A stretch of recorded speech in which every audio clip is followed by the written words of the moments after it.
the Governor of Nairobi, in welcoming all of you to Kenya.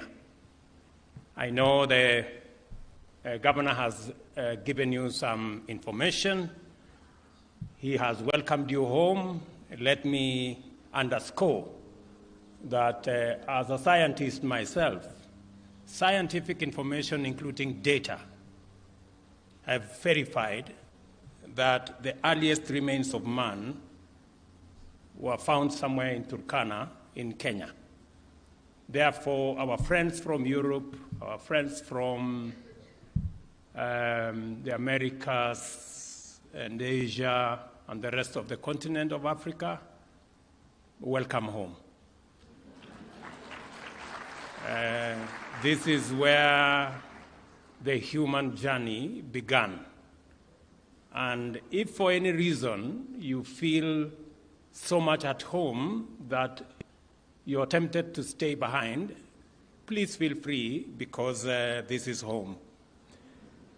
Secondly, the Governor of Nairobi has also told you that this is the only city where the national park with all the wild animals is 10 minutes drive from your hotel room. Let me just maybe add to the information that he has given that sometimes the lions and the other wild animals, sometimes they break off from the fence. So if you meet a lion on the street, please be careful, because it is not domesticated, it is wild.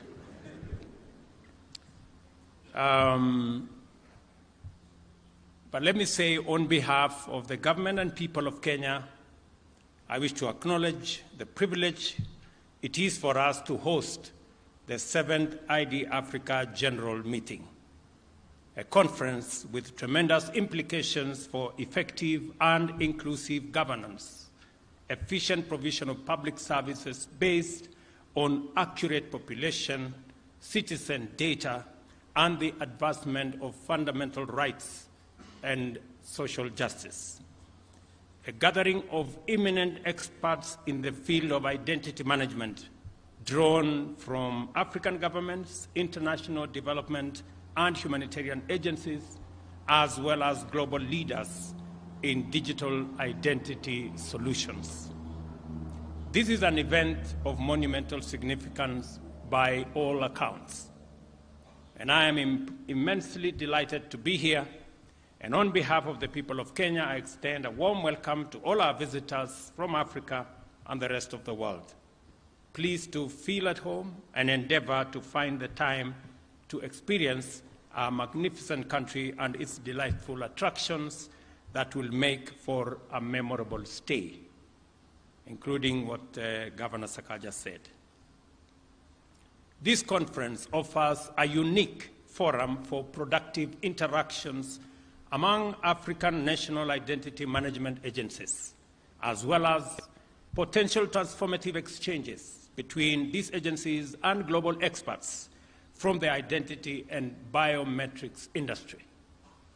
I have been impressed by the latest identity management innovations on display, and I believe that they constitute a significant indicator of this exposition's transformative potential. We consider sound identity management to be essential to the integrity of the state, because we recognize its immediate implication for the effective management of our democracy, society, and the management of our economy as well. Good governance entails effective administration and efficient management of the economy by a legitimate government authorized through democratic elections. Accurate information about the population resident within our territory is absolutely indispensable. To validly constitute government, we need an accurate idea of how many voters, how many people, how have they voted, so that we can effectively deliver public services, and make it possible for citizens to explore opportunities and also deliver public goods. The government also needs accurate information on essential attributes of citizens and other residents of a country in order to provide them with services and otherwise allocate resources for their benefit with a measure of efficiency and accuracy. Moreover, the provision of public services also depends on the deployment of personnel and associated resources throughout the country in such a manner that the purposes and objectives of government are realized to the utmost.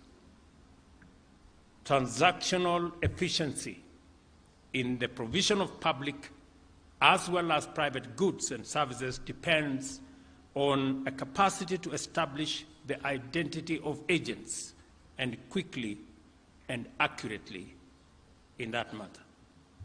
In recognition of these imperatives, Kenya has established a strong track record of sound identity management practices anchored on a national population register that is underpinned by the maintenance of a shared fingerprint biometric system. The register captures the data of adult citizens, residents of national or foreign nationals, refugees, as well as other protected persons. Aside from this, Kenya also maintains a robust civil and vital statistics registration system. The government has instituted measures to ensure 100% registration of births and services and births and deaths by 2026. Aside from the overarching purposes of national identity management system, Kenya has specific objectives for pursuing this critical undertaking. Article 12 of our Constitution sets out the entitlement of every citizen to rights, privileges, and benefits of citizenship, and to a Kenyan passport and any document of registration or identification issued by the state to all our citizens.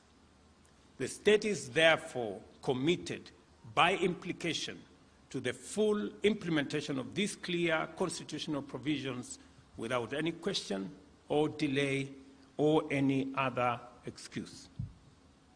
In addition, these constitutional imperatives is aligned with the United Nations Sustainable Development Goals and more specifically SDG 16.9 under peace, justice, and strong institutions to provide legal identity for all, including free birth registration. And I am very happy. I was particularly impressed and fascinated by the presentation of Colin Howell, a great professional, and his journey across our continent and what he has, the kind of expertise he has been able to bring to bear on our identity infrastructure, including the Kenyan one. And I want to say just two things. Even as you go through this very important conversation, and as you bring our professionals, experts, scientists, designers into this space so that we can chart the way into the future together, including all the expertise that come and have worked with us, I want you to pay special attention to two fundamental things. Number one, we are investing as a continent, and specifically as a country, about 30% of all our resources in education, training, and research. And because of that huge investment, we are developing a human capital. And about 30 million Africans join the labor market after undergoing various levels of education. I would ask that even as we develop the expertise around this field, even as we work with professionals and experts and designers, we have millions of young people, talented, tech-savvy in our continent that can be trained, that can work with experts from the rest of the globe, and in a very short time, we should be able to not only do what Colin Howell is doing by Africans in Africa, but we can also begin the journey to export that talent to other parts of the world.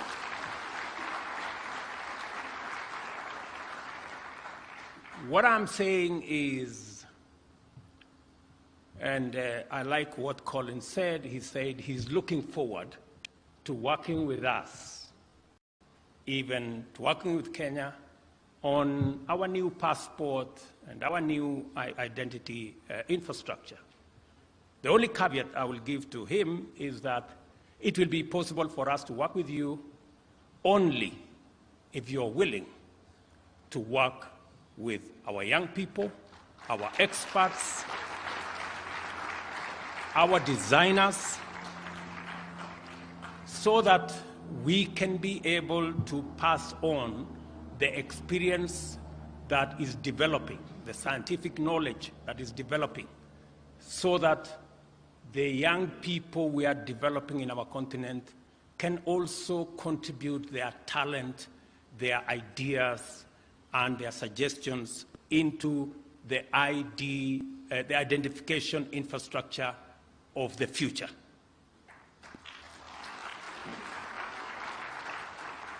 I am a great believer that any scientist, any designer, any professional, any leader is judged not just by what they accomplish, but by the mentorship they do to the next generation.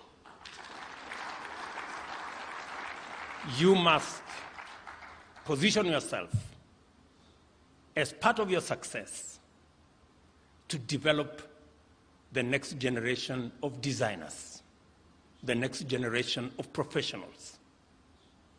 And I say so very passionately because Africa is the youngest continent with a mean age of about 20. And with technology, the young people that come out of school, my estimate at the moment is about 30 million every year. They have what it takes to provide the human capital, the labor of the future, the designers of the future, the scientists of the future, just with a little bit of working together and building the necessary ecosystem that will tap into this talent.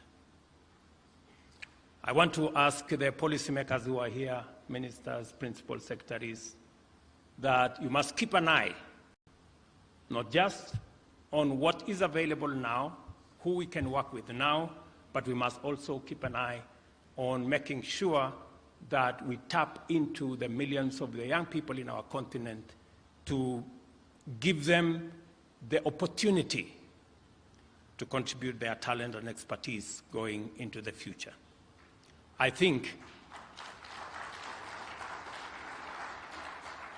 it will be the greatest appreciation for those who have assisted us to come this far, that we can give back and get young designers from Africa to help design IDs and identification documents in Europe, America, Asia, and all the other places that have been very kind to us to assist us in what we have been doing. I am proud of the progress we have made towards the achievement of this ambition, including notably granting of Kenyan citizenship to members of various communities which have lived in our country as stateless persons since independence. We have people from Mozambique, whom we have granted Kenyan citizenship. We have people from Pemba, whom we have had to grant them citizenship. We have other communities that we are considering because we believe the globe is continuously getting integrated.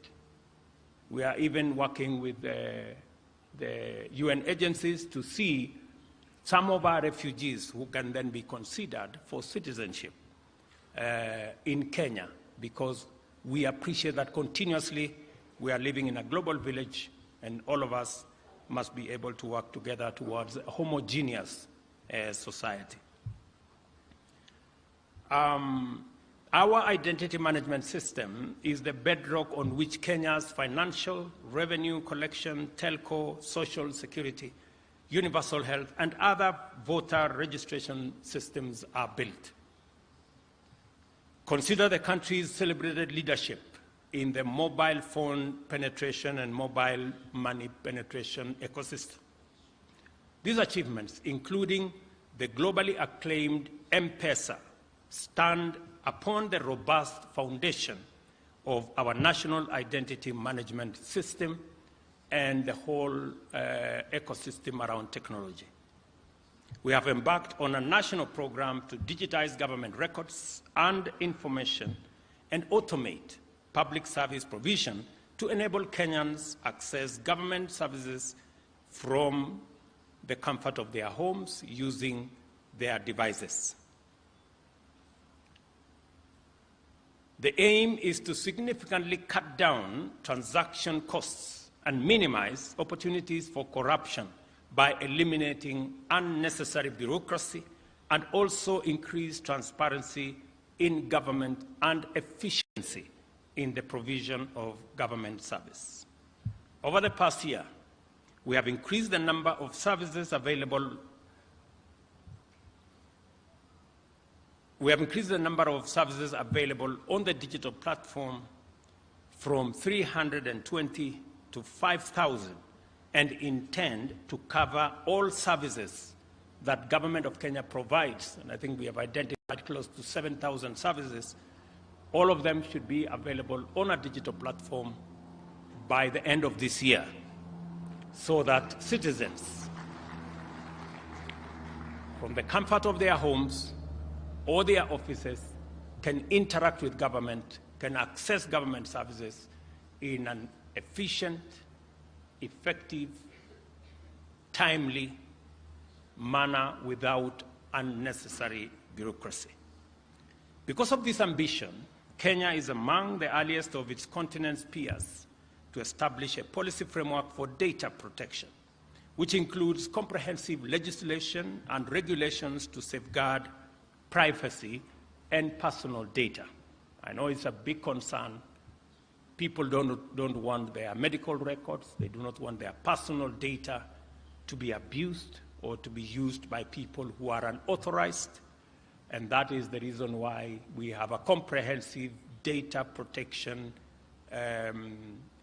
legislation that provides security for the use of data that is available on the digital platform for people who are only authorized to access that information.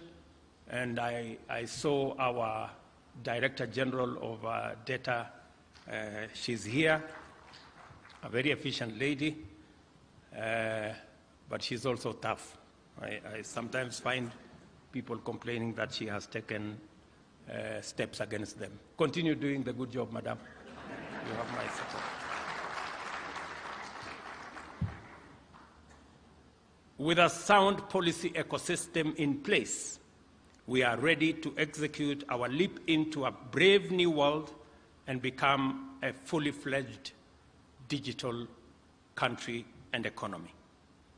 Our identity registration and management journey, together with all the experiences and achievements along the way, demonstrate that properly considered and rationally executed identity management solutions can and do catalyze a country's socio-political and economic transformation, thereby empowering people to exercise their rights, access services, participate in affairs of their nation, perform their obligations, and pursue opportunities that are available in their countries. This is how sustainable development happens. Let me mention one more thing, that as we think about what I have said, as the professionals think about our young people, you must also think about the shared prosperity, that this identity journey must not erect barriers and roadblocks. It must just serve the good purpose of identity for ease of movement, so that using agile technology and identity systems, we can be able to make it much more easy for people to travel, for people to cross borders, because they are easily identifiable, and we can easily separate the good guys from the bad guys. That way, and I am talking to those of us from our continent, we should be able to eliminate the barriers that currently impede our ability to work together, to trade together, to invest together. We all know that the level of intra-Africa trade has been impeded by our inability to work together. As you work on these digital identity management systems, you must be sensitive to the fact that Africa is lagging behind in matters of trade between ourselves. Our identity ecosystem must facilitate us to actualize the tenets and the principles of the Africa Continental Free Trade Area that provides us an opportunity to trade, to increase intra-Africa trade from currently less than 10% to where Europe and the rest of Asia and the Americas are around 50, 60%. We can be able to unlock huge potential in our economies by facilitating the movement of people, goods, and services in our continent, and be able to unlock the great potential that exists in our continent. It will also give us the opportunity to balance trade between our continent and the rest of the continents. It will also enable us to make a contribution to world trade and commerce and business. Today, we are contributing less than 3% of world trade. It's not that we do not have tradable goods. It is not that we do not have the men and women to do it. It is because we are not working in concert. We are not working with synergy. And hopefully the professionals who are here from our continent will want to appreciate that going into the future, we must make the world better by making our contribution. We have 17% of the population as we talk, yet we contribute only 3% of world trade. We must up our game, and hopefully those of us who are here can begin to talk together and work together, work in concert, work in synergy, so that we can unlock the potential that exists in our continent and also be able to meaningfully contribute to the progress and the prosperity of the world by making our contribution to world trade, world commerce, and world enterprise. Our path into a digital economy will require us to proceed beyond our considerable achievements in identity management in order to transition from unique identity registration into a fully functional and secure national digital identity management system. A trusted, all-inclusive digital identity system is indispensable in digital governance. This conference, therefore, is quite timely insofar as it takes place while the government is deliberating the implementation of a civil registration and vital statistics system that meets the imperatives of a new digital era. The new system must be able to assign unique personal identification numbers at birth to all persons born in Kenya, upgrade the current national identity card into a national digital identity management system, and adopt the most sophisticated advanced passenger information solution to address the entry and exit of our borders and ports.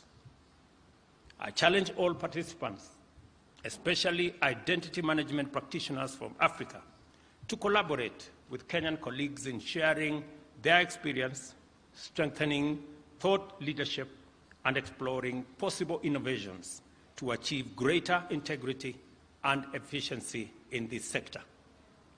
I also encourage industry experts to generously share their insights and apply their unique expertise in digital public infrastructure in order to generate solutions that will enhance the entrenchment of data sovereignty, both in Kenya and throughout Africa, as we learn from best practice across the globe.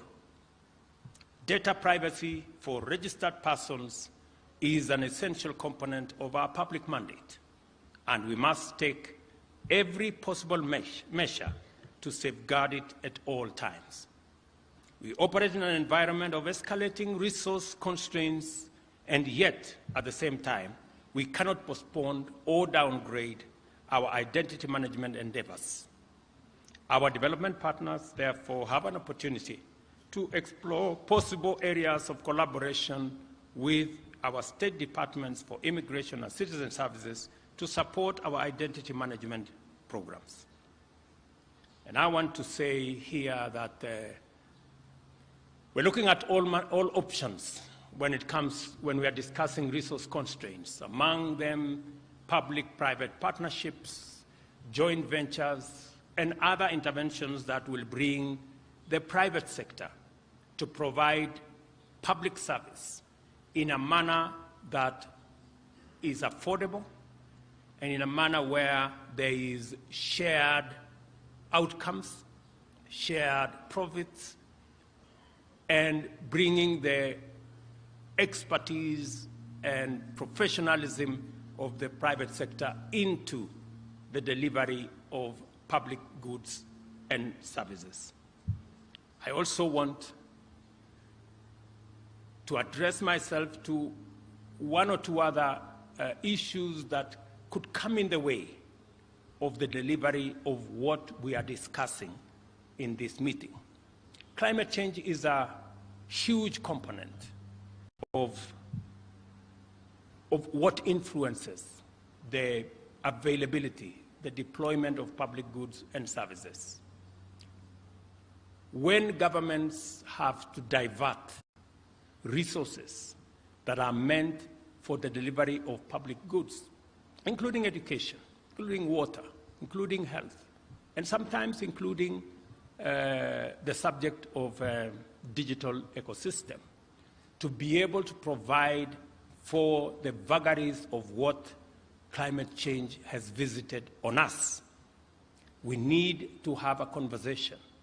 And I want to say, those of us from the continent of Africa, we want to have a candid conversation on how we can leverage on the huge resources we have, especially energy resources, from wind, from solar, from hydro, from geothermal, to be able to sort out the big question of energy that is influencing world development. Africa can become a critical player in sorting out the challenge of climate change.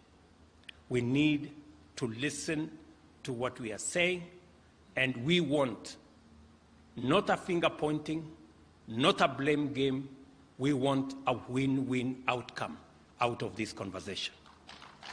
We want, as a continent, to bring the assets that we have, the energy resources that we have.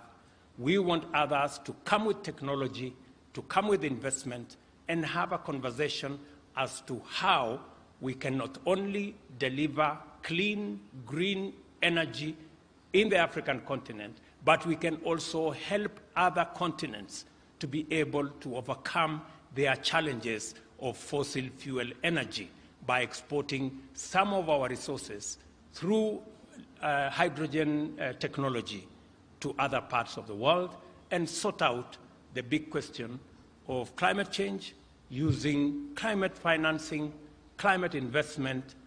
A week ago, I was discussing with the Prime Minister of Singapore how Kenya can assist Singapore in selling them some of our carbon credits to manage their own situation. This is the kind of discussion we want to have so that we can have a win-win, because we have only one globe to share. It is not the North versus the South. It is not Africa versus other continents. We have only one globe for all of us to share. We are in it together.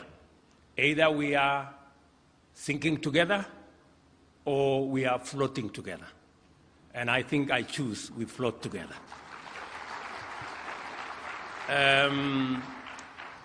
I also want to tell our good friends who are partners with us, we appreciate the investment and the opportunity to work with others in our continent. And it's the right thing to do. It's also good for us to know that Africa is the continent of the future. By 2050, a quarter of the world's population will be living in Africa. We will have developed a very big market. It is the youngest continent with a GDP of 3.5 trillion. We are currently consolidating, as African leaders, we are consolidating Africa into a single market. In fact, through the Africa Continental Free Trade Area, Africa will be the largest single market by 2050 in the world. Any business person, any entrepreneur, any technology provider must know where the future is for you to begin to make the necessary investments and to begin to have the necessary network for you to have yourself properly positioned in the continent of the future. And we will be open for business, and we are looking for a win-win formula that will harness all our potentials, build on the successes, build on best practice, and be able to support not just our continent, but to support humanity in making sure that we have a secure, we have a prosperous globe for us, for all of us to share. Finally, let me mention one more thing, because I have the benefit of many African leaders in this room.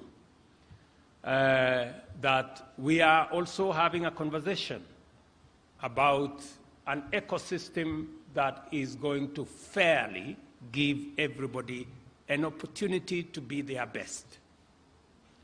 We will be discussing in Paris shortly the international financial system and a new deal that will bring lenders and borrowers together. Because the lender cannot do without the borrower, and the borrower cannot do without the lender.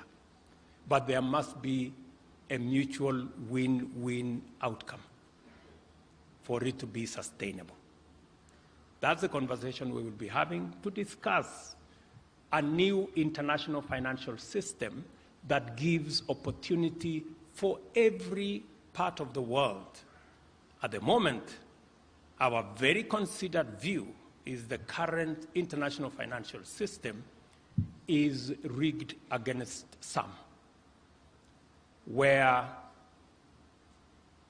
other sovereigns access international financial resources at less than 1%, others access with more than 10%. when you are trying to deliver public goods, you cannot do it in a system where one pays 100 times more than the other. And we are not asking for a financial system that favors anybody. We are asking for a fair one that gives everybody a chance. This is the conversation we are going to have, and I am very happy that the people who will work with us, even as you think about identity, you must also know that we share one globe, and we are all on the same side.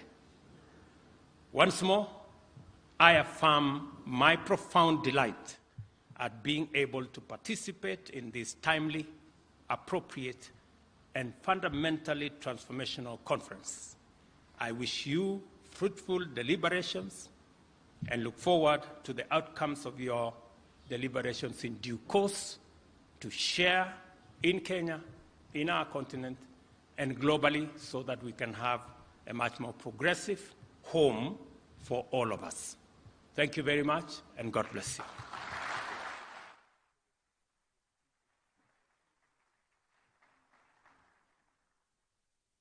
Come on, one more round of applause for His Excellency. Asante sana Mheshimiwa Rais kwa hiyo hotuba.